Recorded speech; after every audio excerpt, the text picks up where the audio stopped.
Buonasera a tutti gli amici del Comitato Pro Ferrovia Valle Alcantara e di tutte le pagine collegate, Sicilia in Progress, Associazione Ferrovie Siciliane. Stasera è una serata un po' particolare perché abbiamo deciso di fare una videoconferenza che allarga un po' gli orizzonti dalla Sicilia e guarda a livello nazionale. Abbiamo fatto uno sforzo particolare per allargare gli orizzonti su un argomento, quello delle ferrovie dismesse o delle ferrovie sospese, che è di basilare importanza per il futuro della mobilità, a nostro avviso, perché in Italia abbiamo un grande patrimonio infrastrutturale attualmente inutilizzato e è opportuno e giusto che venga rivalutato a favore della mobilità, a favore dei territori attraversati che molto spesso ne richiedono la riattivazione, ma non vengono accontentati. Vedremo queste tematiche assieme agli amici del Comitato per la Mobilità Integrata e Sostenibile, che vi presento uno alla volta, li introduco in trasmissione. Abbiamo Fulvio Bellora che è collegato da Asti. Ciao Fulvio, Ciao, rappresentante appunto del coordinamento per la mobilità integrata e sostenibile, che è un raggruppamento di sigle di tante associazioni che si occupano di mobilità. Quindi abbiamo Paolo Forno che si collega, ciao Paolo, che si collega da Biella ed è rappresentante dell'associazione Pendolari Biellesi. Quindi insieme a lui, sempre dal nord, abbiamo Claudio che si collega da Cuneo, rappresentante del comitato dei pendolari Cuneo Torino, giusto Claudio? Forse devi attivare il microfono. Sì, è corretto. Ciao. Sì, attivato. Buonasera a tutti. Non ricordo il tuo cognome, scusa, già ho fatto la prima gaffa. Claudio, cognome, scusa? Menegon, perfetto.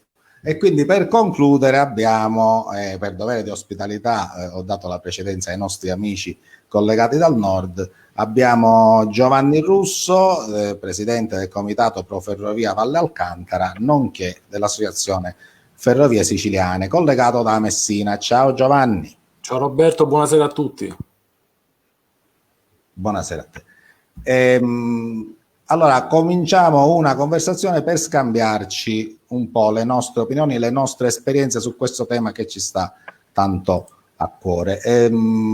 Facciamo un giro di interventi, io vi darò 5 minuti ciascuno per poter esporre quelle che sono le esperienze del vostro coordinamento, delle vostre associazioni, così per conoscerci. Vogliamo sapere tutto di voi, nel senso quali sono le vostre battaglie, quali sono i vostri obiettivi, cosa vi sta più a cuore a livello territoriale e qual è lo stato di fatto nei confronti delle istituzioni rispetto a questo grande tema del recupero delle vecchie ferrovie dismesse, ferrovie che un tempo erano chiamati secchi, oggi quantomeno a livello di comunicazione abbiamo recuperato il nome ferrovie e questo è già un passo avanti. Oggi molte di queste ferrovie sono utilizzate a scopo turistico, sono inserite nella legge 128 delle ferrovie turistiche, ma molte sono assolutamente dimenticate. Ma bando alle ciance, diciamo così, vorrei passare la parola a Fulvio Bellora per iniziare e lo invito a presentarsi e a raccontarci di lui e dell'associazione e del coordinamento. Prego Fulvio. Sì, grazie, piacere di conoscervi e di incontrarvi in questa occasione. Io sono Fulvio Bellora e appunto sono di Asti. La nostra associazione, diciamo, ci siamo incontrati la prima volta il 1° di febbraio di quest'anno per, diciamo, radunare alcune realtà che ci conoscevamo così a livello personale e a un certo punto noi tre, io, Claudio e Paolo, ci siamo detti ma perché non ci troviamo una volta insieme ad altri e organizziamo un incontro per vedere se ci sono dei punti in comune da poter poi condividere e portare avanti le istanze tutti insieme. Così abbiamo fatto e ci siamo subito trovati concordi nel portare avanti un discorso comune E poi questo ovviamente è stato poi bloccato dalla situazione della pandemia che ha bloccato appunto tutte le nostre iniziative che avevamo in programma.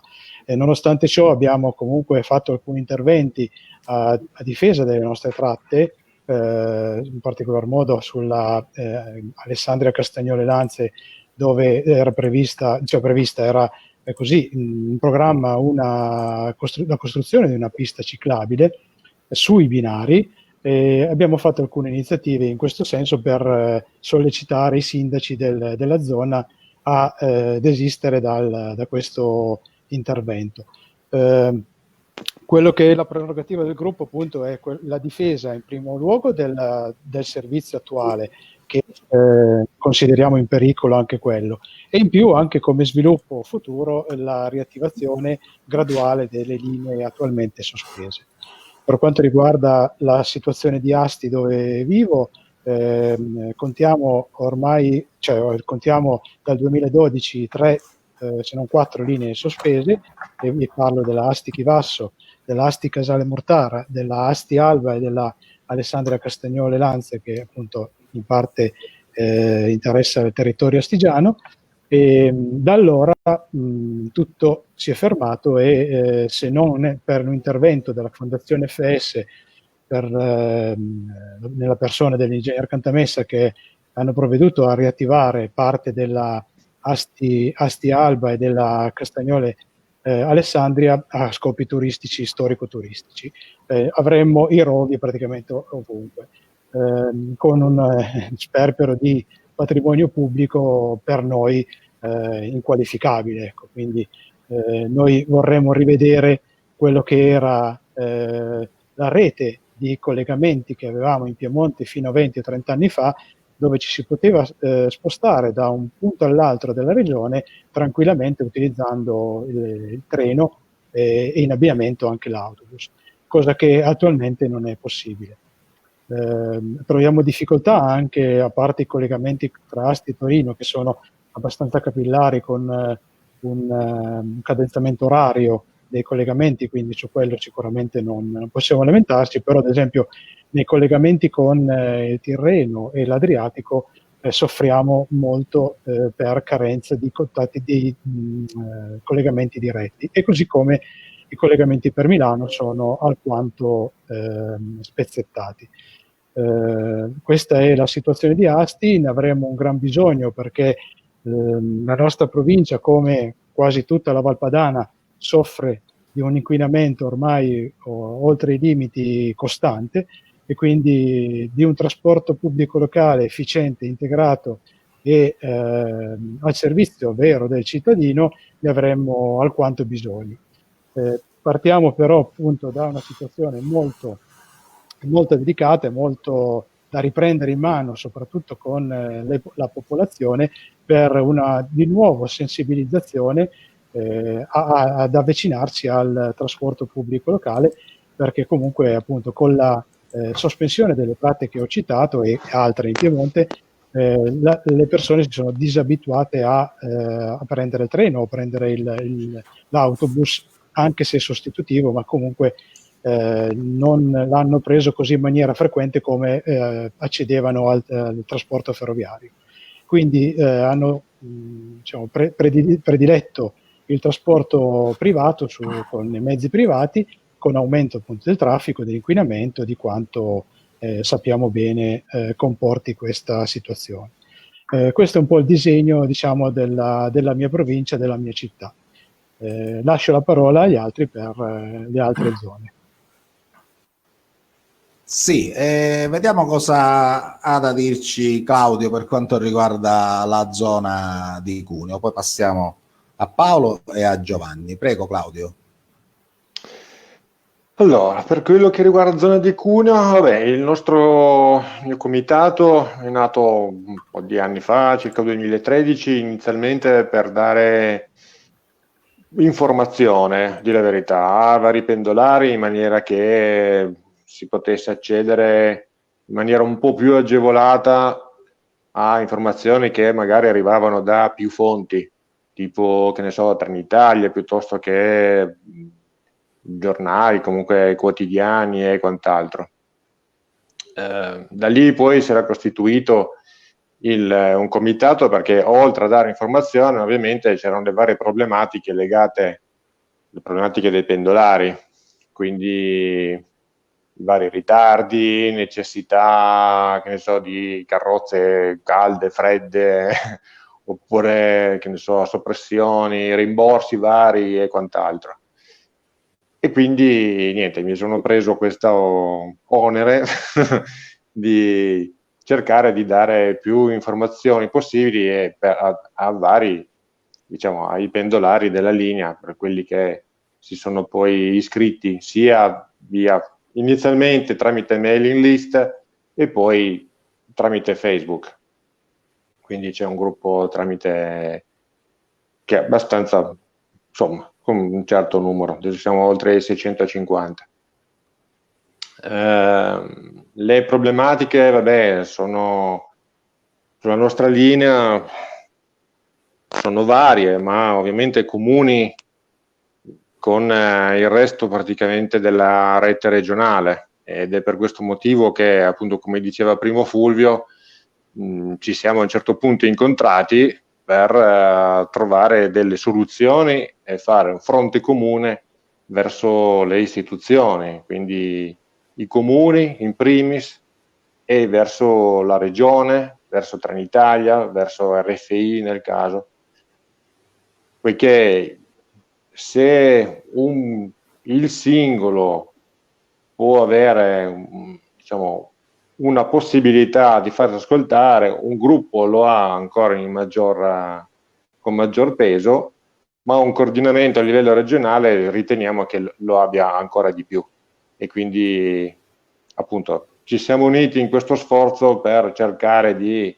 avere più ascolto nei riguardi delle istituzioni. Poi rimane tutto da vedere, perché dipende anche dalle istituzioni se poi ci vogliono ascoltare, ovviamente.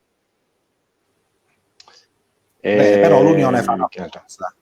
L'unione fa la forza, esatto, e questo è quello che ci ha portato praticamente a questa formazione del coordinamento.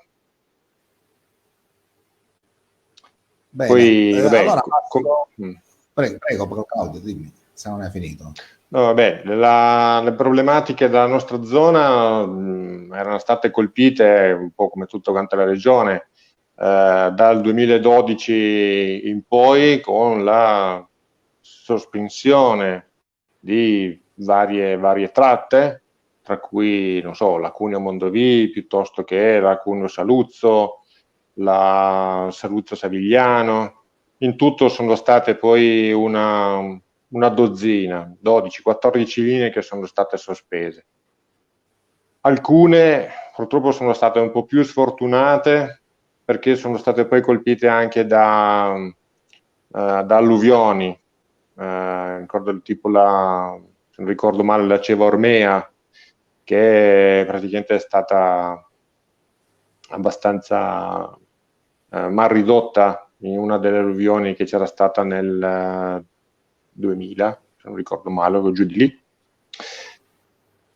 E abbiamo provato più volte a sensibilizzare appunto i comuni e la regione, già per la giunta precedente, la giunta Balocco, meglio, l'assessore era Balocco, che era di stampo di centro-sinistra, sia quello attuale, ma insomma non proprio con molta fortuna. Se uno perlomeno ascoltava, l'altro invece proprio sembra che proprio non ci voglia sentire, con le scuse che ovviamente non ci sono i fondi, e quindi prima di tutto vuole mettere, non so, i bus sostitutivi su tratte che invece potrebbero essere benissimo diciamo mantenute con i treni. E questa è una delle nostre battaglie che ci accomuna, perché visto anche i vostri propositi sul diciamo incentivare l'utilizzo non solo di quelle linee sospese ma anche di quelle dismesse, ovviamente ci accomuna in questo sforzo. Passo adesso la parola ad altri. Grazie Claudio, passiamo a Paolo così concludiamo il giro nel Piemonte e vediamo cosa succede dalle parti di Biella, giusto Paolo? Sì, grazie. Allora, io sono Grazie a di te. Biella e sostanzialmente si rappresenta la parte nord del Piemonte, che vive di condizioni che sono di per sé, diciamo, abbastanza opposte. Nel senso, se guardiamo nello specifico Biella, il Comitato Pendolare, insomma, poi diventato Associazione Pendolari Biellesi, è nato nel 2009 per far sì che le tratte che insistono sul territorio provinciale non diventassero rami secchi, perché comunque l'utenza era ampia, quindi parlavamo di più di 4.000 persone al giorno, insomma, che si movimentano da Biella verso Torino e Milano, e quindi il comitato è nato proprio perché c'era questa esigenza, e c'è tutt'oggi, questa esigenza forte di mobilità in ingresso e in uscita, sia verso Torino che verso Milano. Nello specifico biellese, il lato Torino ha trovato una soluzione attraverso i lavori di elettrificazione che oggi stanno procedendo e dovranno portare all'istituzione probabilmente a fine 2021 del collegamento diretto, insomma, tra Biella e Torino, mentre il lato ovviamente che guarda verso Milano, verso la Lombardia, al momento è ancora abbastanza un punto interrogativo, perché non ci sono condizioni insomma, di investimenti in elettrificazione o altro. Oggi si sta lavorando con i territori del Novarese, proprio perché la tratta che collega Biella con Novara e quindi poi con Milano ha anche una fattibilità non solo il lato trasporto passeggeri ma anche trasporto merci, con l'obiettivo proprio di far sviluppare il servizio non solo volto al pendolare classico, ma mettendo assieme quelle che sono le diverse esigenze di trasporto, quindi trasporto passeggeri, ma anche trasporto ovviamente merci, essendo poi la parte bassa, insomma, della tratta molto, molto appetibile. Purtroppo, come altre zone, non nello specifico alla provincia di Biella, ma a pochi chilometri da Biella, anche qua incontriamo tratte che invece purtroppo sono considerati secchi da parte, insomma, regionale, sono diventate una sospesa e fortunatamente utilizzata ad oggi almeno da un discorso turistico e quindi non lasciata alle ortiche, parlo della Novara Varallo, mentre l'altra tratta, Santiarona, che tra l'altro era una tratta tra quelle sospese purtroppo nel 2012 dalla giunta regionale, una assieme all'Asti Alba, con maggior traffico passeggeri, oggi purtroppo lasciata proprio alle sono stati trasportati parti di binari, sono stati passaggi a livello, quindi la volontà è stata proprio quella, una volta sospesa, di renderla più difficilmente recuperabile. Nulla è impossibile, però i problemi anche in quest'area del Piemonte si fanno sentire. Peraltro queste tratte insistono in territori che sono comunque fortemente abitati, fortemente industrializzati, per cui sinceramente la scelta intrapresa dalla giunta regionale nel 2012 e continuata dall'attuale giunta sinceramente ci ha trovato veramente, potremmo dire, spiazzati, perché anche in quest'area parliamo di tratte di 60-70 km che sono state autosostituite, quindi passando da 50 minuti di percorrenza a più di un'ora e mezza, quindi alla fine l'autosostitutivo è diventato l'auto e basta. Poi, ci sono situazioni, alcune migliori sullo specifico territorio biellese, ma altre nei territori circostanti che invece sono negative. E purtroppo l'attuale situazione vede comunque un servizio che continua in questi mesi ad essere ridotto e non ovviamente adatto a quelle che sono ad esempio le esigenze del capoluogo biellese, che in questo momento comunque ha un'utenza ridotta sicuramente, ma il fatto di avere un 50% di servizio ridotto al sabato e alla domenica ci lascia quantomeno allibiti, essendo in atto tra l'altro i lavori di potenziamento dell'elettrificazione, per cui insomma saremo in un momento in cui ci si aspetta di potenziare il trasporto locale come avviene in altre realtà regionali, che invece il Piemonte purtroppo in questa fase che è una coda ovviamente del periodo Covid, ha continuato a mantenere un servizio ridotto anche su tratte che sono effettivamente a servizio dei capoluoghi regionali, per cui la lotta è quella per evitare che altre tratte diventano rami secchi e sospesi. Ecco. Ecco, perfetto, quindi un quadro abbastanza a tinte fosche per quanto riguarda la mobilità e il recupero di queste tratte, perché vedo che in effetti il Piemonte probabilmente a livello politico non è orientato verso il recupero, ma a questo punto passo la parola a Giovanni per vedere come siamo combinati in Sicilia e magari lo invito a descrivere quello che è il cammino del comitato, come è nato e quali sono gli obiettivi che ci siamo prefissati e cosa abbiamo ottenuto magari nel frattempo. A te la parola, Giovanni. Grazie Roberto.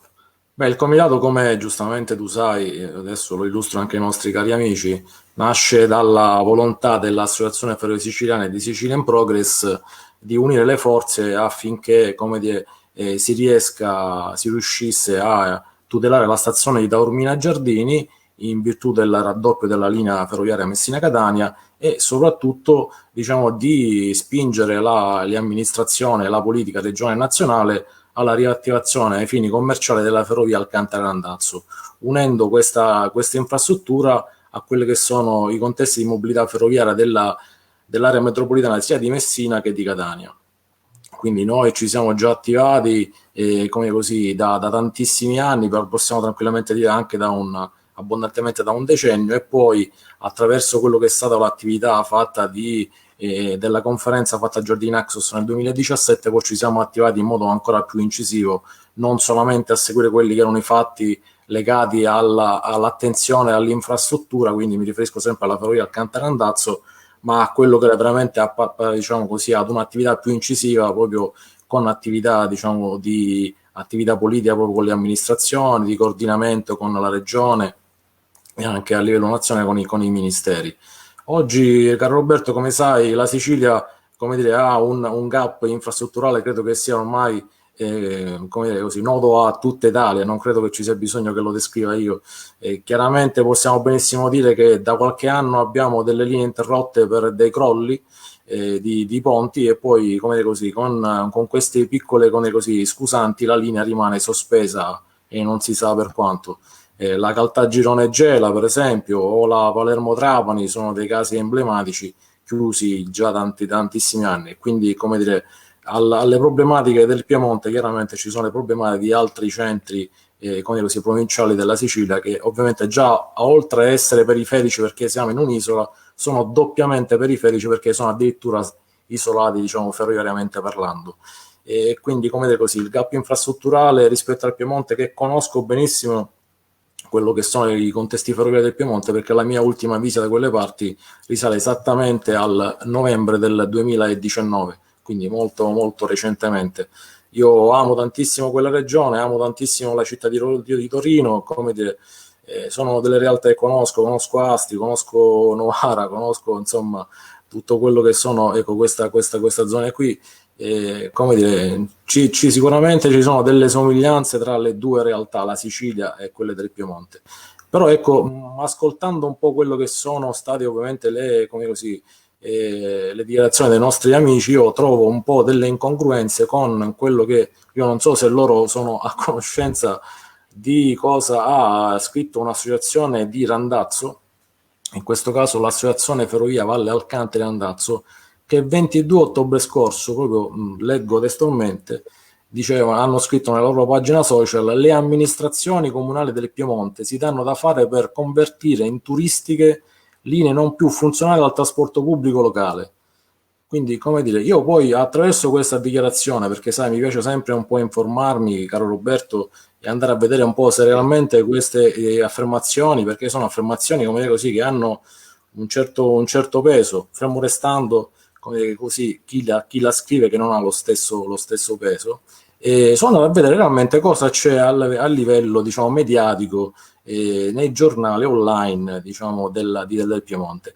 E non ti nascondo che a queste affermazioni non ho trovato un riscontro analogo, anzi ho trovato delle realtà completamente diverse, ovvero che proprio ci sono stati sì dei sindaci che hanno apertamente detto che non ci sono i fondi per riattivare delle linee ferroviarie perché non ci sono i soldi per farci passare i treni, in sintesi è lo stesso problema che abbiamo in Sicilia, ma da qui a dire che i sindaci e le amministrazioni si stanno attivando per farci le ferrovie turistiche, come dire, mi sembra veramente un'affermazione molto, molto grave ed offensiva, soprattutto diciamo verso chi in quelle realtà, ovviamente come i nostri amici e come tanti altri comitati e altre associazioni di quella zona, si battono non da oggi ma da tantissimi anni affinché invece il servizio sia sempre più capillare, sia sempre molto più efficiente e soprattutto molto più sostenibile.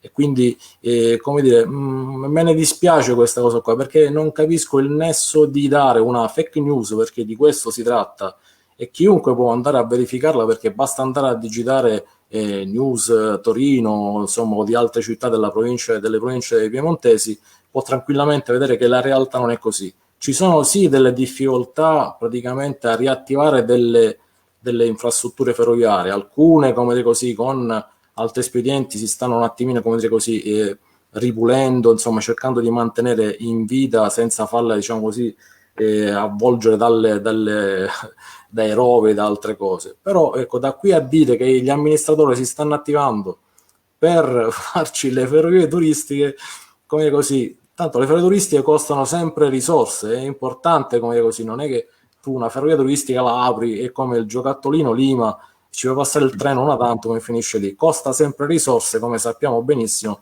e come dire, ecco non capisco il perché ci sia un'associazione di randazzo che vada a interessarsi di un qualcosa che sta ad oltre 1000 chilometri, cioè qual è la motivazione di dare queste fake news?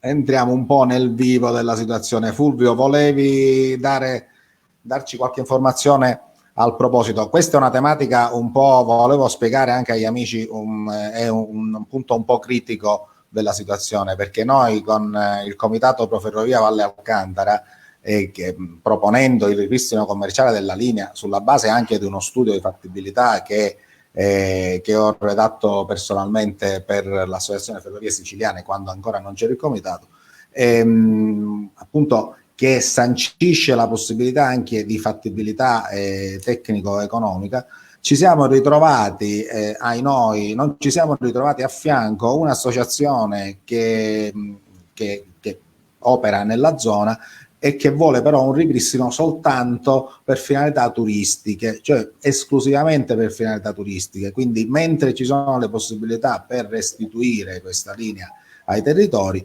abbiamo persone che abitano nei territori più di noi, perché magari io ho abitato a Randazzo ma non sono originario di là, abbiamo amministrazioni che vogliono la riattivazione della linea a livello commerciale, ma abbiamo associazioni ed altre amministrazioni locali che spingono per la ferrovia esclusivamente turistica. Ecco, e questo era uno dei problemi, perché poi ci siamo trovati magari da soli molto spesso a combattere delle battaglie che invece, come dicevo prima, si possono portare avanti insieme con dei risultati migliori. Do la parola a Fulvio, scusami per questa piccola, diciamo, chiusura.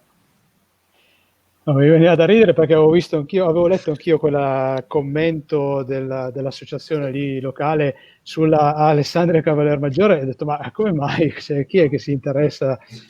In effetti in Piemonte, allora partiamo dal presupposto che attualmente il nostro assessore ai trasporti non è apertamente, però lo dimostra nei fatti, è contro la ferrovia, contro il treno, se non per quelle tratte più profittevoli e che sono di maggior traffico, ad esempio la Torino-Milano, la Torino-Genova, in parte la Torino-Savona, quindi al di là di quelle è al servizio ferroviario metropolitano della città di Torino, il resto diciamo che lo abbandonerebbe tranquillamente ai rovi. Ci sono alcune zone all'interno del Piemonte che credono fortemente nel scopo turistico della ferrovia e hanno ottenuto la riattivazione delle tratte di loro competenza a scopi turistici, e mi riferisco alla Ceva Ormea e alla Novara Varallo. Qui ci sono delle associazioni molto impegnate in questo senso che organizzano dei viaggi durante l'anno con i treni turistici, anche con locomotive a vapore, dove hanno sempre un ottimo riscontro di pubblico, arrivando alla totale capienza, cioè capienza sì, del treno, del convoglio. Ci sono state delle altre aperture a livello turistico, storico-turistico, ad esempio ad Asti, per quanto riguarda la Asti, Castagnolo e Nizza, però lì i territori ci credono un po' meno. Ci ha creduto molto di più Fondazione FS che non i sindaci della zona.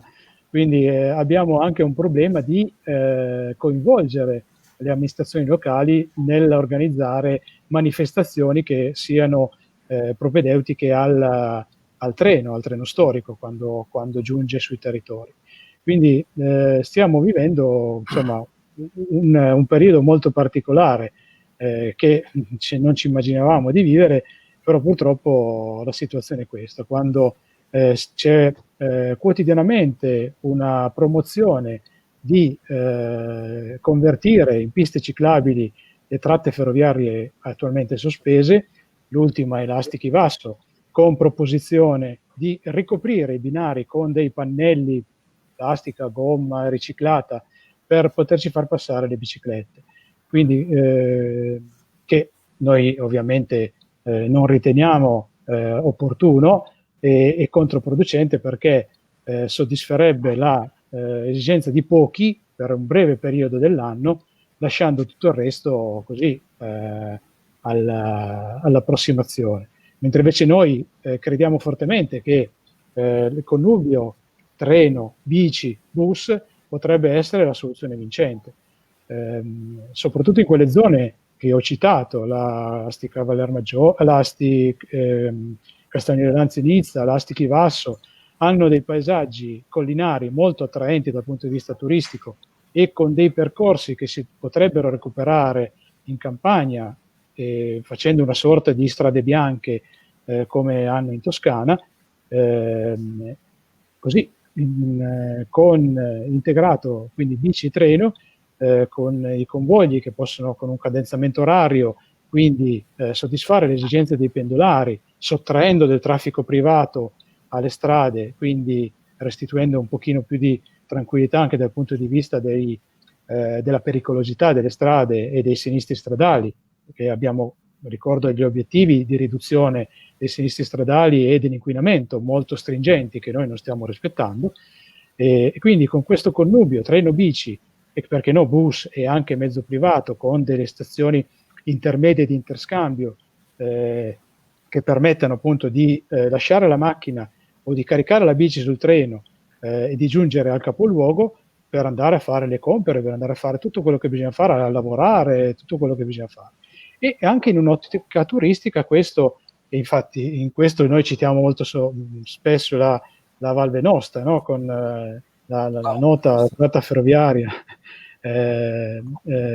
dismessa dalle ferrovie dello Stato e recuperata dalla locale amministrazione provinciale, e che oggi stanno addirittura elettrificando con milioni di passaggi all'anno di turisti, di pendolari. Quindi noi non è che, cioè, per carità, arrivassimo a quell'obiettivo senz'altro saremmo contenti, però anche un po' meno saremmo già molto soddisfatti di vedere le nostre zone ripopolate, perché poi quello che noi diciamo sempre nei nostri interventi, nelle nostre lettere che abbiamo inviato alle amministrazioni locali, regionali e comunali, cioè il fatto di avere un servizio pubblico locale efficiente incide anche sul recupero dei nostri territori più marginali, perché non ci dimentichiamo che c'è uno spopolamento continuo dei nostri paesi, dei nostri comuni più piccoli, anche per un invecchiamento della popolazione. E invece con un servizio pubblico efficiente, con i servizi efficienti, noi vedremmo un ripopolamento di queste zone, cosa che a quanto pare la pandemia sta un po' favorendo, perché dalle città grosse, dai capoluoghi più grossi, mi dicono che il mercato immobiliare si sta rivolgendo verso appunto i centri più piccoli perché offrono uno stile di vita migliore. Ecco, quindi secondo noi ci deve essere uno studio ben fatto, dei progetti con dei servizi integrati che potrebbero essere a beneficio di tutti e non di quei pochi che, per carità, le biciclette vanno bene, però dobbiamo considerare chi quei territori li vive tutto l'anno. Io vorrei replicare un attimino a Fulvio. Bene, no, volevo dire questa, dove annualmente registrano 3 milioni di viaggiatori anno, ecco, di cui tra l'altro 1 milione sono soltanto turisti. Noi lo sappiamo perché con Giovanni abbiamo intervistato in un altro incontro simile a questo l'ex direttore generale delle ferrovie dell'Alto Adige e Moroder, che appunto ci ha dato delle notizie assolutamente clamorose. Ecco, non si capisce perché le piste ciclabili devono essere realizzate sopra la sede ferroviaria e non magari in affiancamento o nelle strade vicine, anche perché riprendere delle strade, intanto ci sarebbe da risolvere il problema delle gallerie, perché voglio capire come fai a passare una pista ciclabile contemporaneamente un treno in una galleria con tutte le problematiche che ci possono essere, ma dico oppure anche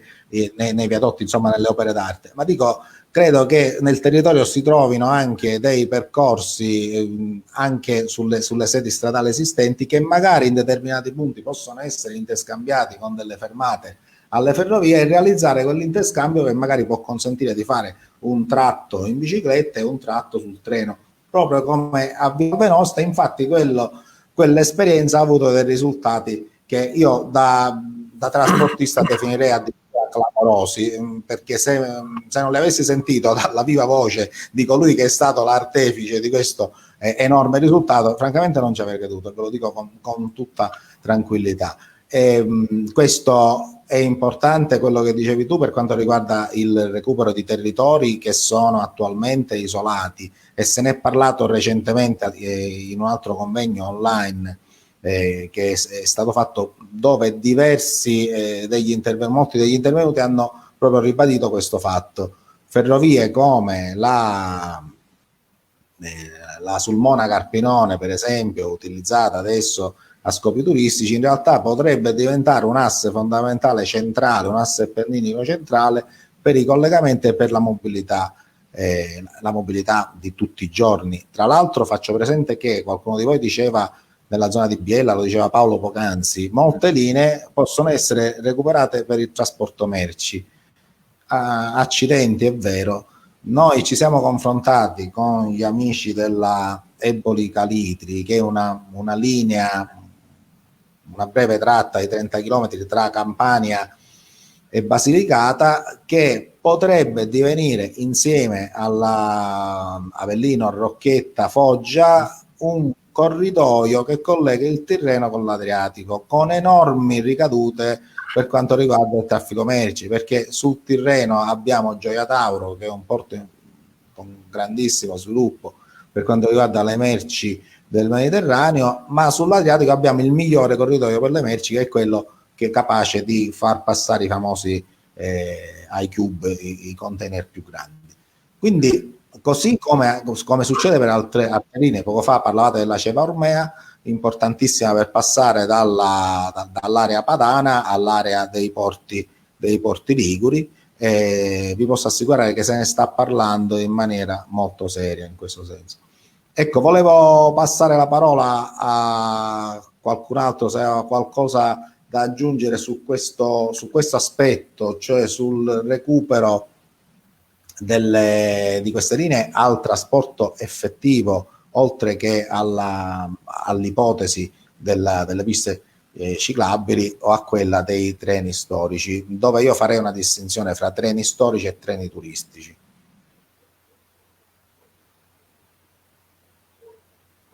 Beh, io vorrei replicare un attimino a Fulvio, se fosse possibile, così giusto per...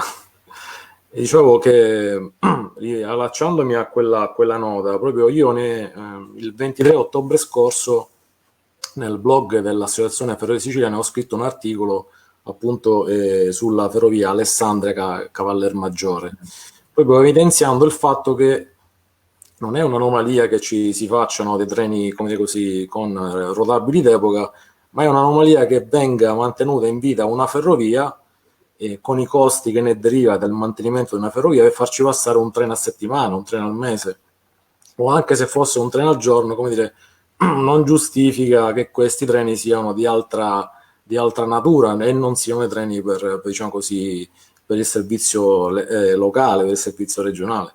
E quindi me ne sono occupato anche io qui da Messina, quindi volutamente, di questa cosa, appunto perché continuo a riscontrare questa anomalia che si vanno a tenere aperte delle infrastrutture ferroviarie che, ricordo, spesso e volentieri raggiungono delle località molto impervie, molto difficili da raggiungere con le macchine. E a tal proposito lui parlava di incidenti stradali. L'ultimo dalle nostre parti, purtroppo mortale, è avvenuto ieri tra Siracusa e Ragusa, nella statale, diciamo vicino Modica, la statale che corre parallelamente alla linea ferroviaria. E purtroppo, come dire così, ogni volta dobbiamo andare, come dire, a contare queste tragici eventi, dove parallelamente alla nazionale corre un'infrastruttura ferroviaria che, se ci fosse stata una maggiore attenzione, sicuramente, attenzione nel senso come numero di treni che la percorrono, sicuramente ci sarebbe stato un numero inferiore di autovetture sulla statale, e quindi un minore rischio, diciamo, per le persone che si spostano con altri sistemi di mobilità. Quindi, come dire, comprendiamo perfettamente, caro Roberto, tu sai benissimo, anche tempo fa abbiamo evidenziato un'altra tragica vicenda proprio che si è svolta lungo la nazionale, che la strada statale che si sviluppa tra Alcantara, tra Randazzo e Giardini Naxos. Quindi, come dire, più treni ci sono, meno macchine viaggiano, e chiaramente il treno, dico, non servo io a dire che sia molto più sicuro dell'autovettura.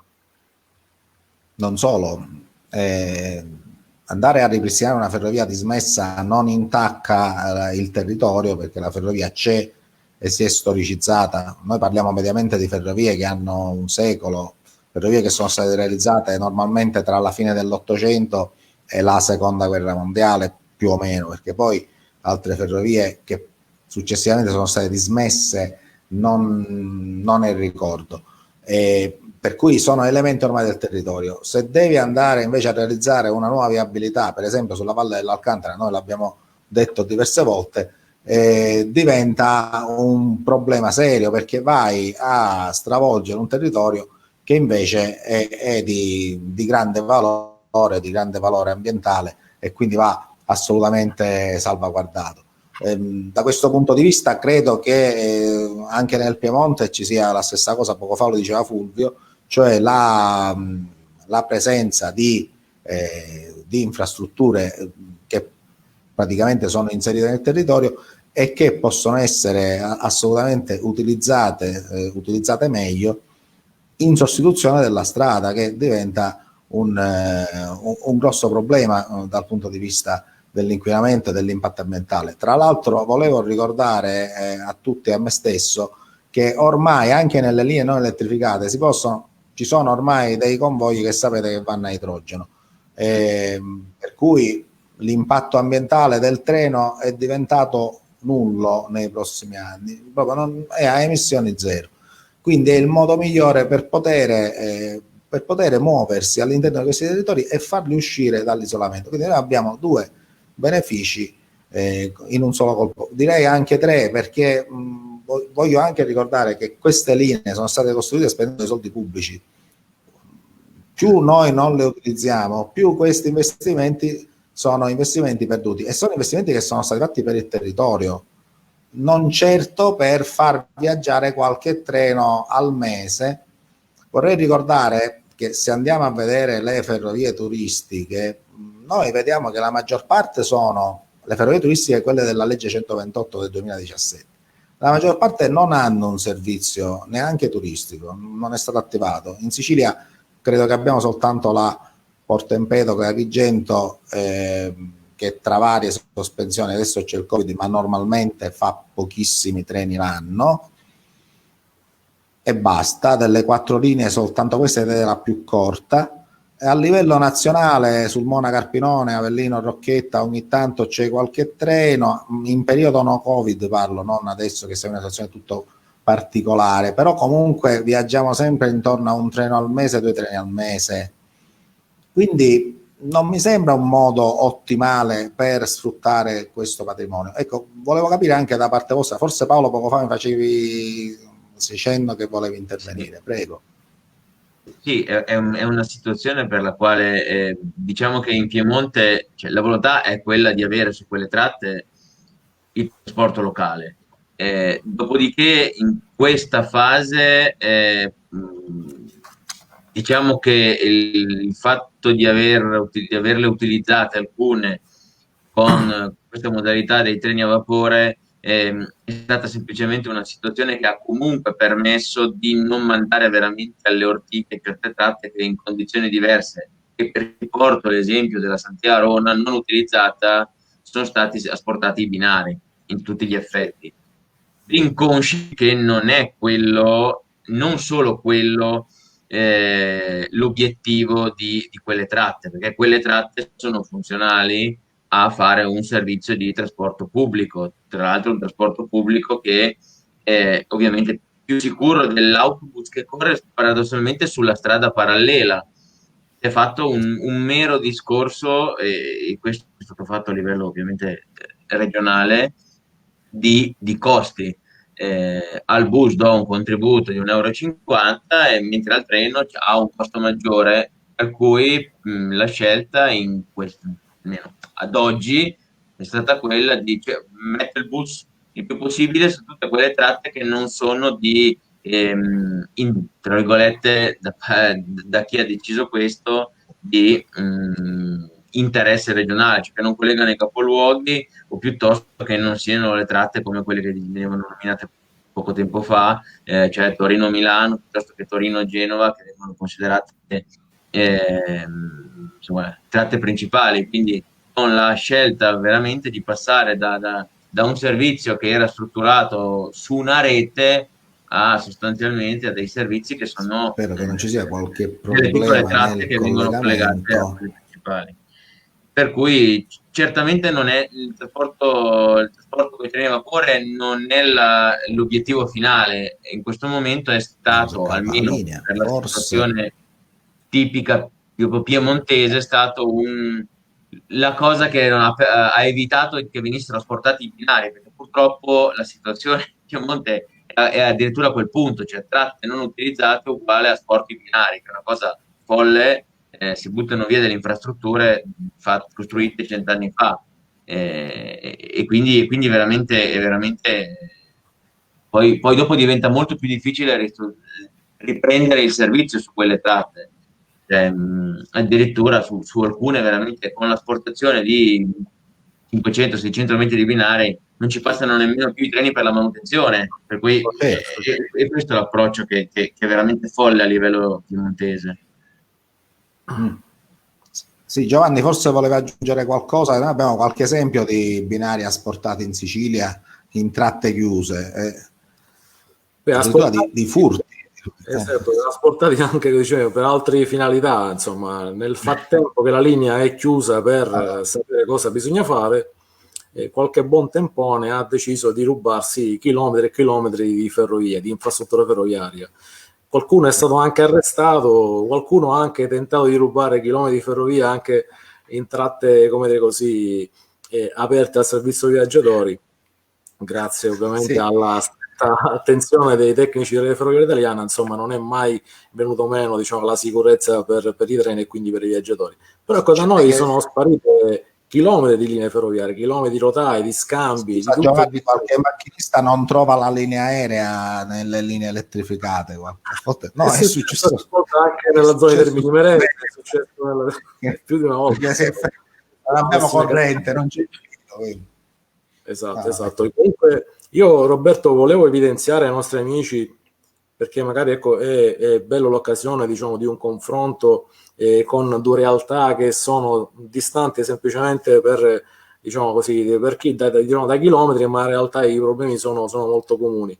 Io, diciamo, in virtù anche della ventennale esperienza che ormai ho nell'attività quasi dell'associazione e quindi nel comparto, diciamo così, della mobilità ferroviaria, mi preme sempre evidenziare che la linea ferroviaria o è aperta al servizio viaggiatori o è aperta al servizio dei treni come se di altre finalità, alla collettività costa sempre denaro per la manutenzione ordinaria o straordinaria. O ci passa un treno al giorno, o ci passa un treno ogni 3 secondi, la manutenzione è sempre quella lì. Quindi ci dovrà passare ogni tot periodo un treno risanatore, ci dovrà passare un treno per la diagnostica, e dovranno passarci i mezzi per quanto riguarda il decespugliamento, dovranno passarci i tecnici per verificare lo stato di passaggio a livello, del segnalamento, tutto quello che concerne anche i sistemi di sicurezza, l'SCMT o altri sistemi analoghi. Quindi, come dire, tenere una ferrovia aperta, semplicemente farci passare un treno a vapore, per carità di Dio, a me piace il treno a vapore, sono fautore di queste cose, diciamo, importanti, che hanno un grande richiamo tra gli appassionati e non. Però ecco, noi in Italia, noi in Sicilia, ma sicuramente in Piemonte e in tutte le altre 18-19 regioni, diciamo, italiane, non credo che ci siano delle realtà che si possano permettere di avere un'infrastruttura ferroviaria attiva solamente per un treno al giorno, un treno a settimana, un treno al mese, fermo restando che bisogna anche poi capire, perché non è che se ci passa il treno storico una volta al mese, quel treno storico lo fa qualcuno, qualche altro sicuramente l'avrà richiesto, e sempre questo qualche altro l'avrà chiaramente pagato, perché non è che qualcuno domani mattina si alza e dice oggi ci faccio passare un treno e quello che guadagniamo. Non è assolutamente così. La regione siciliana proprio nel 2019 e nel 2020 ha stanziato attraverso i fondi Porfers cifre veramente molto ingenti. Sono circa 2 milioni di euro, quindi per fare un centinaio di treni storici o treni d'epoca. Quindi questo, come dire, a un attimino evidenziare che dietro questa attività del mantenimento delle linee, come così, turistiche, non è tutto, come così, semplice come possa sembrare. Dietro c'è veramente, come così, sempre un dispendio di risorse e di uomini non indifferente. Sì, Fulvio, prego, attiva il microfono. Sì, volevo soltanto dire che le tratte storiche attive in Piemonte, diciamo che i treni, i convogli viaggiano con delle deroghe.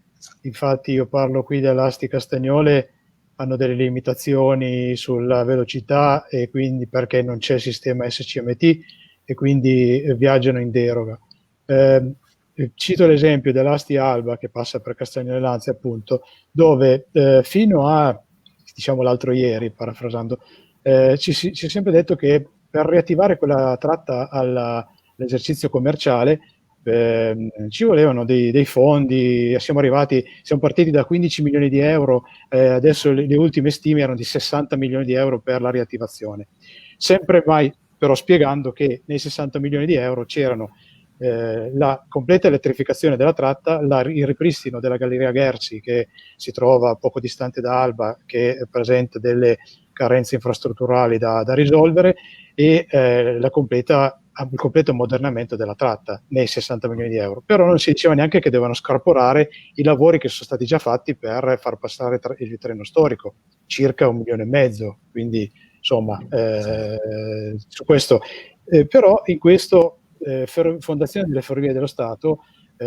ci è venuta molto a sostegno, perché con un sopralluogo che nella foto dell'articolo che avete pubblicato, che fatto vedere prima, dell'associazione Ferrovie Siciliane, che non mi ricordo più qual era l'associazione, comunque si vedevano quella foto con l'ingegner Cantamessa che faceva appunto il sopralluogo sulla tratta tra Asti e Alba, proprio nella Galleria Gherzi, ha dichiarato che lui, con alcuni lavori, non ha citato cifre, però con alcuni lavori, il treno storico per la primavera del 2021 lui ce lo può far passare.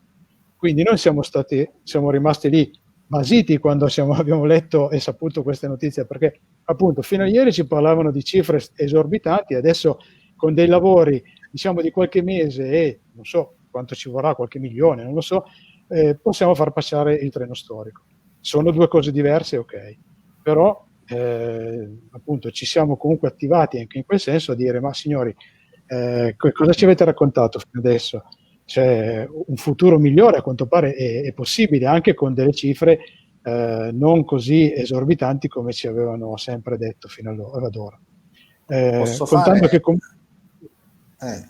No, scusami Fulvio, completa. Poi volevo dire una cosa da tecnico, diciamo, su questo aspetto sì, volevo solo dei concludere che costi. non è poi così necessaria l'elettrificazione, perché sappiamo bene appunto che l'elettrificazione della linea ha della sostenibilità, dove c'è un elevato flusso di treni e anche di traffico, quindi ferroviario, e di passeggeri, dove sulle nostre tratte, e io parlo dell'Asti Alba che quando è stata sospesa comunque contava circa 2000 2000 passeggeri al giorno, cioè con la tecnologia moderna si potrebbe, con treni bimodali o nel prossimo futuro all'idrogeno, sopperire quello che è diciamo anche una non elettrificazione della tratta.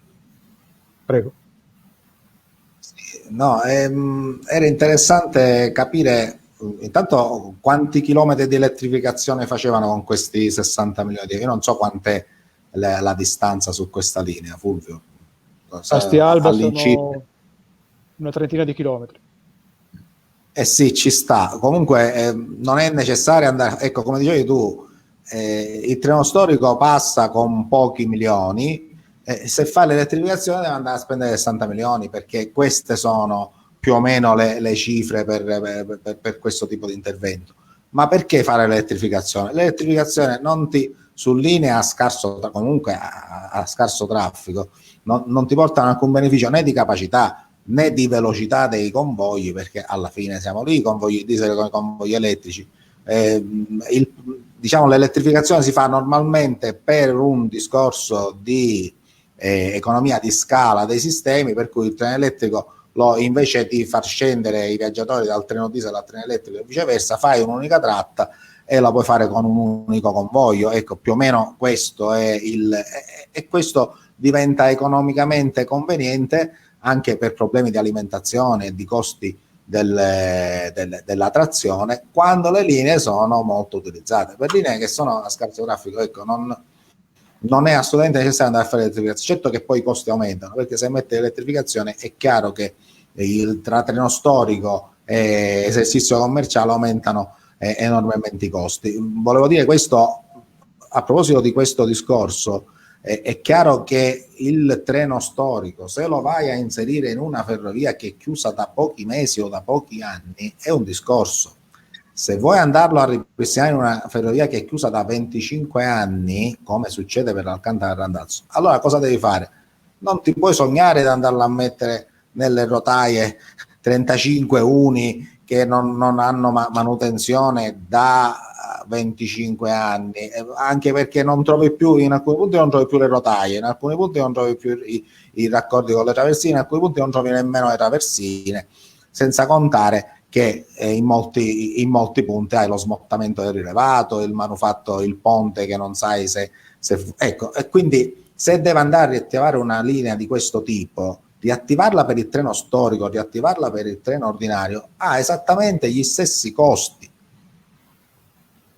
L'unica differenza può essere non c'è l'SCMT perché andiamo in deroga. Bene, ma stiamo parlando di spiccioli rispetto a un investimento che, per esempio, sull'Alcantara-Randazzo tutti ormai il primo calcolo l'abbiamo fatto noi ed era 130 milioni più le somme a disposizione, quindi intorno alla cifra che poi è stata calcolata dalle ferrovie ufficialmente, 200 milioni di euro per 40 chilometri di linea. Quindi queste sono somme che deve andare comunque a spendere se vuoi riattivarla per un treno storico. La differenza qual è? Che se la riattivi per il treno storico avrai forse un treno alla settimana e qualche centinaio di passeggeri alla settimana. Se la riattivi per il servizio ordinario, per la cittadinanza, per i territori, avrai probabilmente qualche centinaio di migliaia oppure anche milioni, come è successo in Val d'Aosta.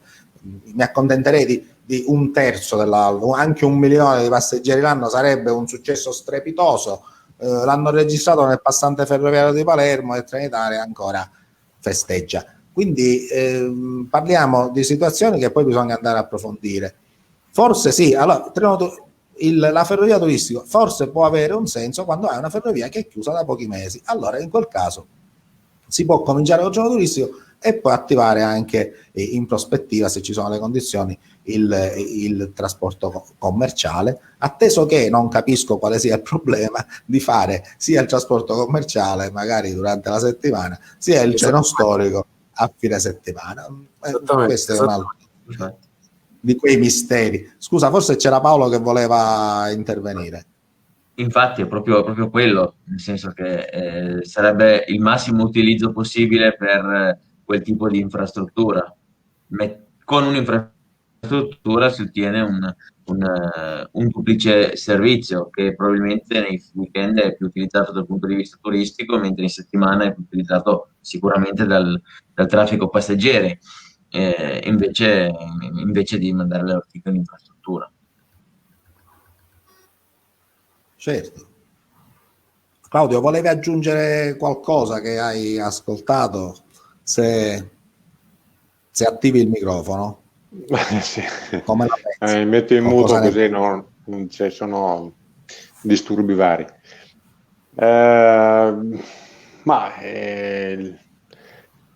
Purtroppo posso aggiungere che qua in Piemonte in questo momento la politica, come diciamo prima, è esattamente al contrario. Abbiamo visto linee che erano perfettamente funzionanti, quali la Saluzzo Sevigliano o la Bracola Maggiore, che di punto in bianco sono state sospese e autosostituite, come diceva giustamente Paolo, in parte con i pullman, ma la buona parte delle persone hanno preso l'auto.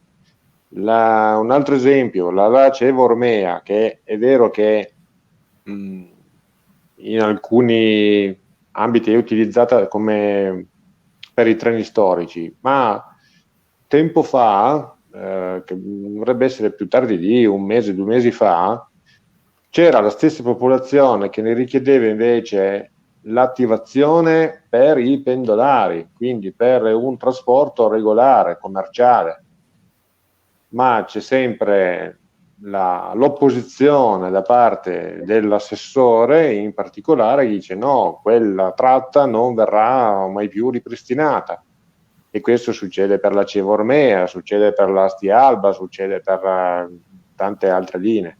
Il nostro problema più che altro è quello che non si riesce a far capire a questa giunta l'importanza di una rete regionale. Si va sempre a parlare, e loro cercano di portarlo su questo ambito, di reti a tratte, quindi a pezzettini, ma non si vede l'importanza invece della rete, del sistema di rete, che è quello che è l'importante. Nei cassetti da qualche parte hanno addirittura un progetto che era stato studiato dal Politecnico, che avrete probabilmente anche sentito dire, che è la Metro Granda.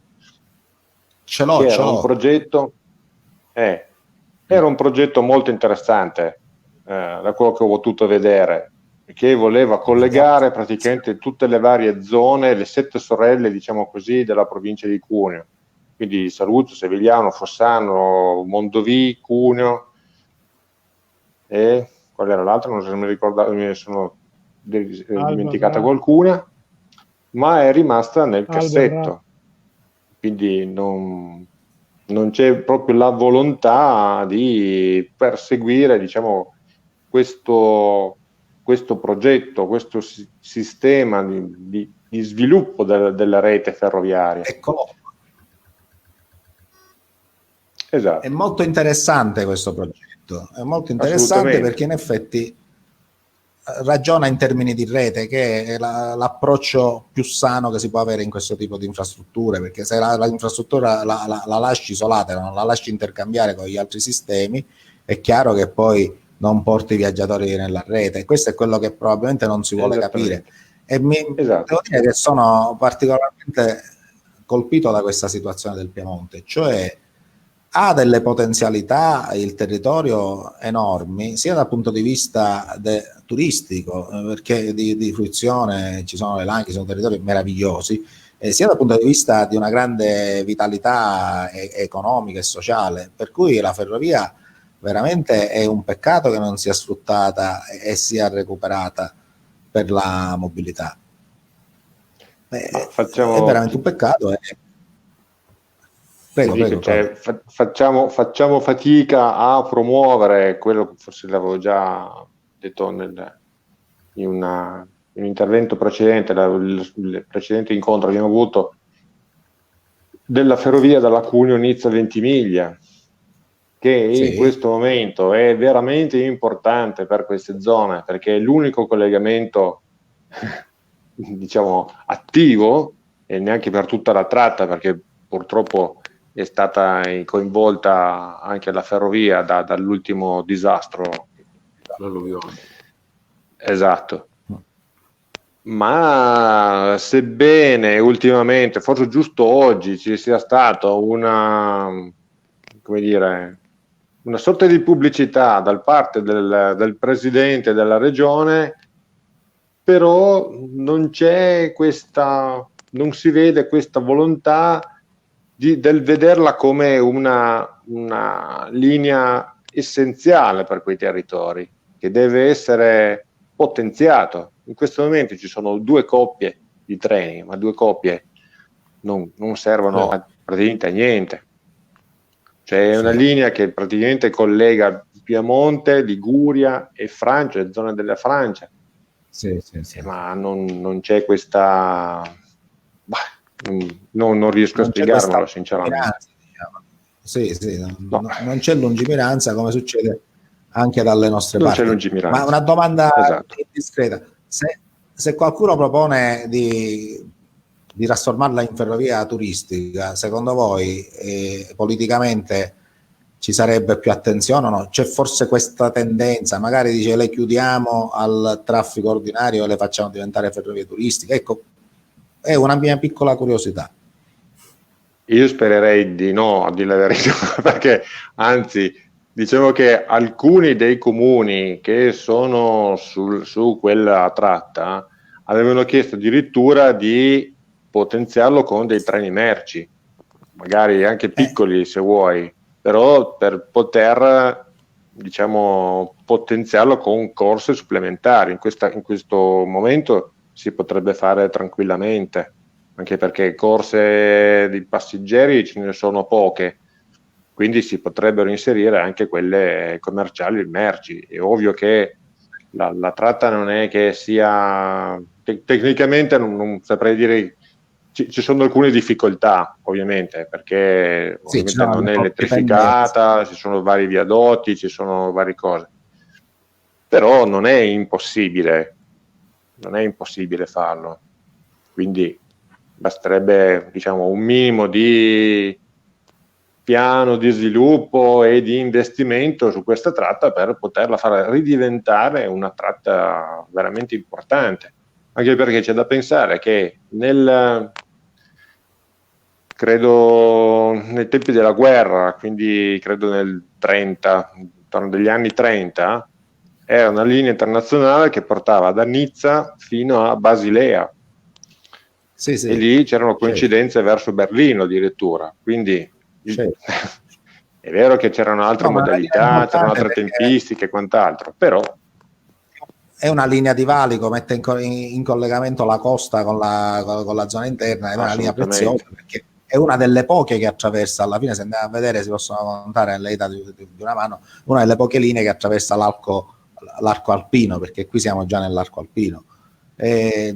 Giovanni, volevo chiedere a te la tua impressione, un raffronto tra la situazione siciliana e la situazione piemontese, che sembra che alla fine ci debbano essere chissà quali differenze, ma io non vedo tante differenze, trovo problemi tutto sommato molto simili. Non so se essere contento di questa cosa o no, vediamo, tu che ne pensi? Beh, guarda Roberto, storicamente diciamo il Piemonte in Sicilia è visto, ma parlo di cose di qualche secolo fa, come un qualcosa di non bello. Ma oggi chiaramente, dico, ascoltando anche, diciamo, tutti gli interventi dei nostri amici, come dire, io continuo a vedere, come già ti avevo accennato tempo fa, una fortissima somiglianza tra la realtà che è quella della regione siciliana e quella che è della regione Piemonte, e mi riferisco veramente a quello che è, come così, il contesto di mobilità ferroviaria e anche stradale, perché chiaramente la Sicilia e il Piemonte sono due, come dire, sì, e notoriamente si sa che non c'è la pianura padana in quelle zone. o comunque in parecchia parte di queste, delle nostre zone. Come dire, io diciamo, ascoltando ovviamente gli interventi, continuo a non capire come così certe cose che come dire, sto vedendo delle realtà che noi abbiamo già vissuto in Sicilia, quando all'inizio si propinava qualcosa, la panacea delle linee turistiche, perché vi porteremo 50.000 viaggiatori qui al giorno lì. E invece piano piano sono state ovviamente come così tolte delle infrastrutture al territorio. Anche la porta Empedocle della Agrigento Bassa, come così, che veniva regolarmente servita dai treni regionali, è stata inserita in quella famosa legge 128 2017. 128. Sì, che c'erano dei treni regolari in alcuni periodi dell'anno e poi li hanno cassato tutta sta roba qui. Chiaramente io, quello che mi preme evidenziare e sollecitare i nostri amici, intanto che veramente di contrastare questa realtà, perché il territorio continuo veramente, mentre parlo con voi stavo leggendo altre notizie e continuo a leggere notizie del territorio che chiede veramente la riapertura delle infrastrutture, quindi il territorio, la gente, il cittadino. Ma io non capisco perché ci sia veramente questa volontà di trasformare alcune linee ferroviarie in ferrovie turistiche. Io continuo a non comprendere questa. Cioè, ma dove l'hai letto? Sempre nel sito di Randazzo? Scusami Giovanni, dove lo stai leggendo? Sì, in generale, no. Più attendibili, diciamo, siti di notizie delle province piemontesi. E quindi, come dire, non comprendo perché ci sia veramente il diniego di attivare o riattivare i servizi commerciali, mentre sia tutto normale quello per riattivare altra tipologia di servizi, quando invece le due cose potrebbero tranquillamente camminare di pari passo. E anche quella delle biciclette, perché il treno ovviamente qual è il migliore modo per trasportare le biciclette? È proprio sul treno, dico, attenzione, quindi poi l'ultimo chilometro, il cosiddetto ultimo chilometro, si può tranquillamente affrontare poi con la bicicletta, che è veramente un binomio perfetto. E poi ovviamente attraversa delle località che sono una migliore dell'altra, bellissime veramente. E quindi, come dire, io sto vivendo adesso, ascoltando i nostri amici, quello che si è vissuto in Sicilia un paio di anni fa, dove chiunque propinava come così la panacea delle linee, che il turismo avrebbe risolto tutta la situazione. Dico, sappiamo benissimo anche da dichiarazioni fatte da alcune persone che sono state citate dai nostri amici, come che i numeri poi alla fine, i numeri annuali sono stati veramente molto irrisori. Come forse non voleva neanche una sagra di paese, faceva numeri sicuramente superiori. Però c'è l'impegno, per carità di Dio, noi in qualche modo ci piace sostenere queste cose qui. Quindi, come dire, è importante continuare a parlarne, a discutere, a confrontarsi, perché è veramente un peccato che interi territori attraversati in modo capillare dalle infrastrutture ferroviarie come quella che c'è in Piemonte venga penalizzata a livello di mobilità attraverso quella che è la sottrazione, permettetemi il termine, di un'infrastruttura per finalità diversa da quelle che è la mobilità dei cittadini. Perché la mobilità, Roberto, ricordiamolo sempre, che significa economia, significa scambi culturali, significa crescere dei territori. Io non credo che il Piemonte, come dire così, sicuramente è un contesto migliore economicamente della Sicilia, ma non credo che sia la Svizzera dell'Italia. Quindi, come dire, io veramente vi invito sempre a parlarne. Noi, sia io che Roberto, siamo a vostra disposizione per discutere. Se ci saranno occasioni, io continuerò a scrivere anche sulla vostra realtà, lo farò anche su altre realtà dell'Italia. Quindi questo ad evidenziare il fatto che bisogna puntare su tutto, non solamente il contentino. Quindi un po' come è stato sullo Stretto di Messina anni fa, dove si lottò per non accontentarsi di un treno nazionale, ma noi volevamo tutti i treni nazionali. E così poi attraverso la lotta si è riusciti a farlo.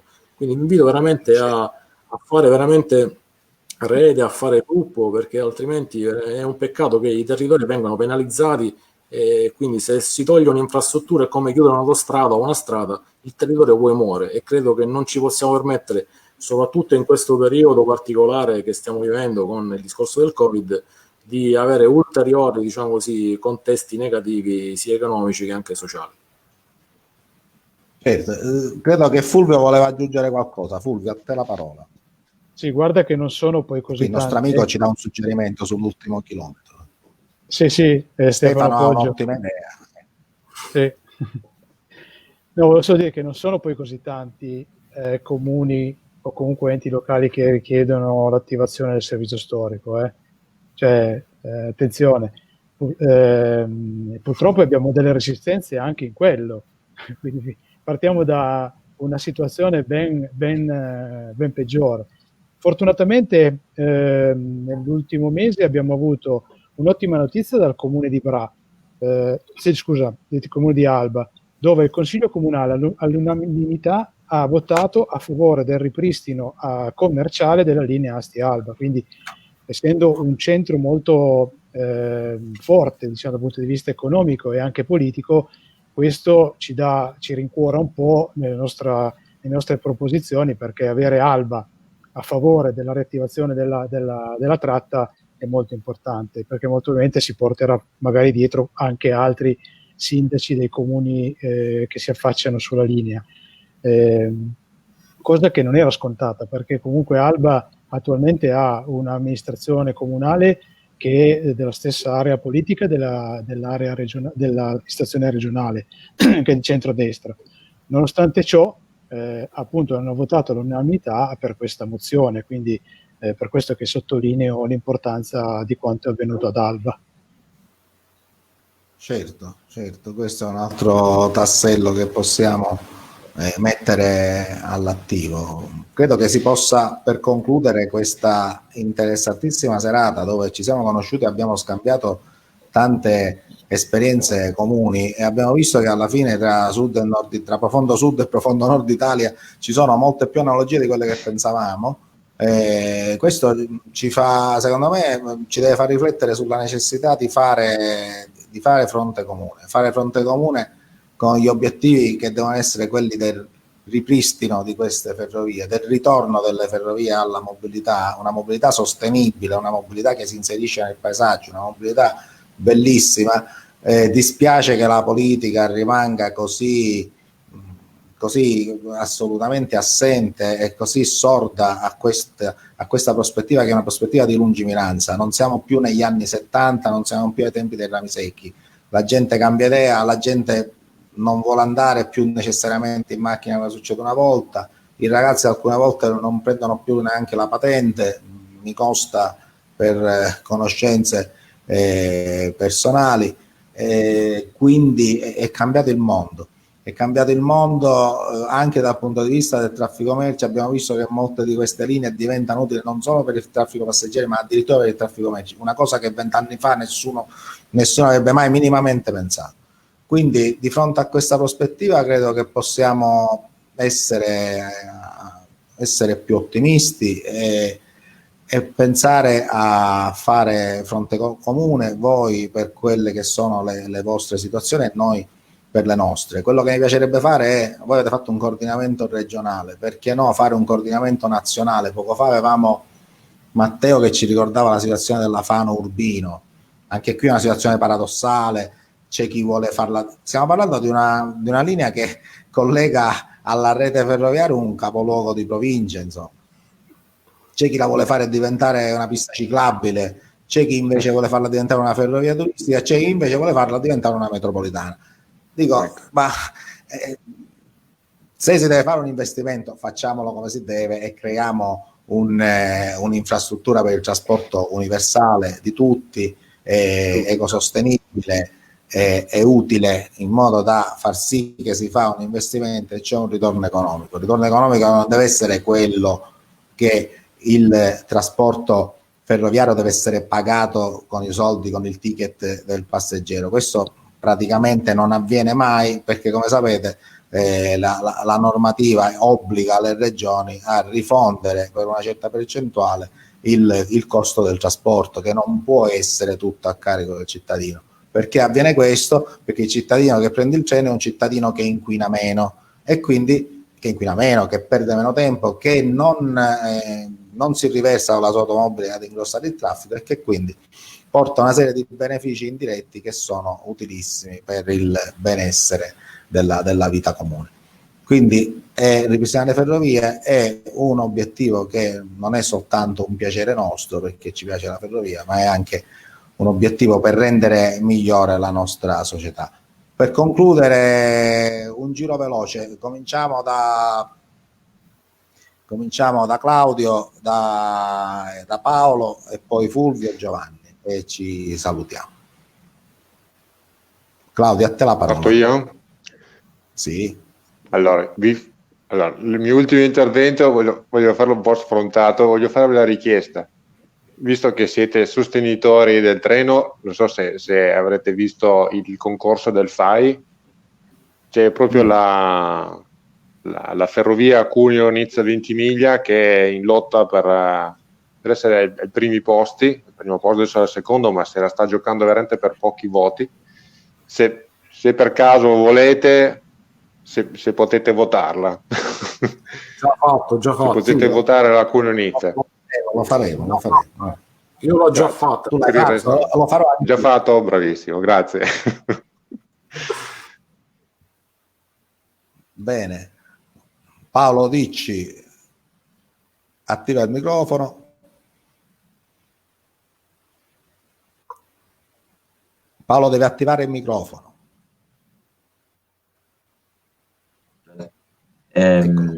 L'auspicio è che da questa collaborazione e da questo confronto ne nasca veramente un'azione comune, nel senso, per poter essere ovviamente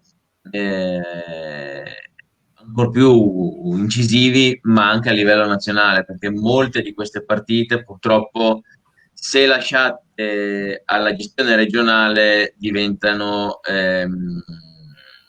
tendenzialmente poco risolutive, ecco. Per cui sicuramente se riusciamo a creare ovviamente un'azione che sia comune ma che arrivi a livello nazionale, sicuramente sotto l'aspetto della mobilità e del trasporto locale c'è sicuramente un'attenzione diversa di quella che a volte a livello regionale è molto lasciata in ultimo piano, ecco, per non dire altro. Fulvio, dici tu la tua. Allora, sì, prima di tutto appello, perché a volte leggo dei commenti dei vostri conterranei su alcuni blog, alcune pagine di Facebook che dicono al nord, sembra che al nord ci sia il paradiso. No, non è tutta alta velocità, ci sono delle zone molto malmesse, quindi ditelo, diffondete la notizia che siamo, come vedete, come è scaturito da questo incontro, sì, abbiamo dei problemi comuni. E poi voglio ribadire il nostro impegno e la nostra volontà di collaborare insieme per iniziative che possono essere di beneficio alle nostre istanze comuni e soprattutto da portare poi anche a livello nazionale, come citava giustamente Paolo, sì, visto che tante volte a livello regionale e locale non abbiamo ascolto, allora proviamo a spostare l'asticella del livello di interlocutori e vedere se possiamo avere più ascolto e magari qualche risultato in più. Quindi piena volontà di collaborare. Ricambiata. Giovanni. Io rispondendo a Fulvio, insomma, mi piace evidenziare, insomma, mi piace quello che lui ha detto evidenziando i commenti dei nostri conterranei. E vorrei dire semplicemente a Fulvio che spesso chi è che commenta dalla Sicilia non sempre sono persone che hanno grandi capacità così di riflessione, e oltretutto aggiungo anche un'altra cosa, che dal loro paesello non sono mai neanche usciti, come dire, quindi c'è gente che affronta altri argomenti di altre realtà e come dire, che neanche sa dove si trova quella realtà. Io come premessa ho detto che ci sono stato recentemente proprio in Piemonte, come dire, sono una persona che gira parecchio e spesso e volentieri giro proprio o a piedi o addirittura in treno, chiaramente quando c'è la possibilità. Avevo intenzione di conoscere veramente in prima persona la stazione di Torino, Portanuova, quindi quale migliore occasione di arrivarci in treno, e così ho fatto. E ci sono arrivato in treno regionale, ecco, da Pavia, ecco, per dirtela tutto, quindi ho fatto un viaggio frazionato. E, tornando alle collaborazioni, come dire, sì, da parte nostra, Ferrovie Siciliane, ma anche Sicilia in Progress, siamo stati sempre aperti a qualsiasi tipo di collaborazioni. Io aggiungo anche un'altra cosa, che Roberto, e penso di parlare anche a nome tuo. Noi siamo a disposizione di tutte le persone o di tutti i comitati o di tutte le associazioni che hanno bisogno di avere un suggerimento su come muoversi, su come agire, su come diciamo, addentrarsi nei meandri della burocrazia o ha a che fare con la regione, con il comune, altre cose.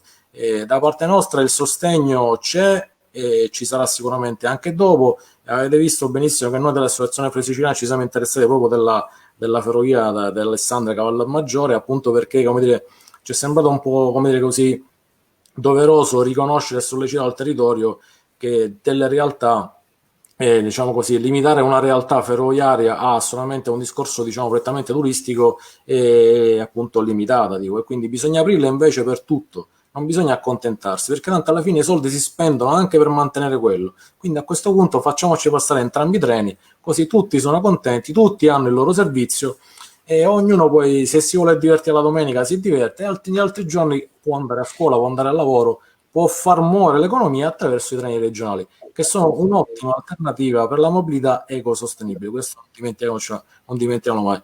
Io potrei parlare anche dei pullman perché ho delle esperienze professionali in tal senso, però questo sarà argomento, diciamo, di altre occasioni. Roberto, Sì, a te la parola. siamo già abbastanza fuori tempo e chiudiamo. No, io mi associo alla volontà di collaborare e voglio ricordare che noi come associazione, ancora non eravamo comitato, abbiamo ottenuto il salvataggio della stazione Tormina Giardini e la salvaguardia dell'Alcantara Randazzo con una nota di osservazione ufficiale che abbiamo mandato in conferenza dei servizi in fase di approvazione del raddoppio Messina-Catania. Appunto, alla fine il Ministero dell'Ambiente ha recepito questa osservazione e ha messo questo piccolo tassello.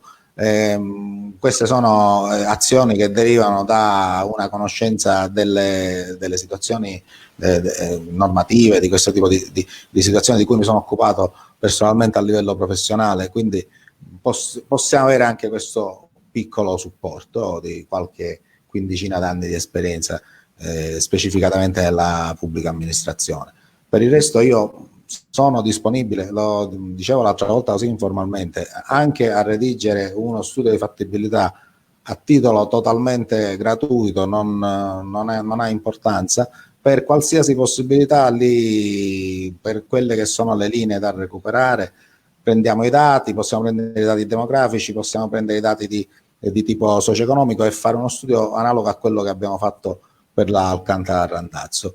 Sono cose che possono servire, a noi sono servite e le abbiamo portate all'attenzione di chi deve decidere e qualche passo avanti in questo senso è stato fatto.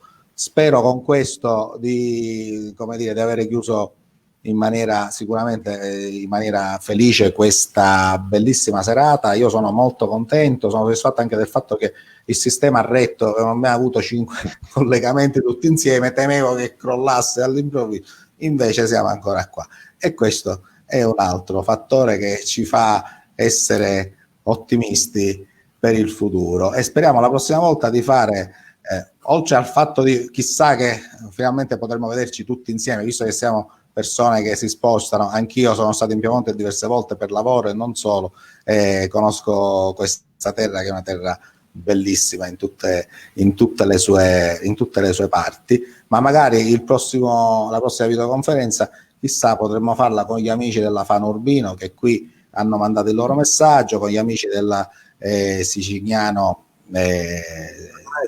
Lago Negro, della Eboli Caliti, della Formia Gaeta e tante altre situazioni. Ci organizzeremo e vedremo di fare anche un'altra bella serata come questa. Grazie a tutti, un saluto affettuoso e alla prossima occasione. Salve. Ciao. Ragazzi. Va bene. Grazie. Ciao, ciao a tutti. grazie. Ciao, grazie. Ciao.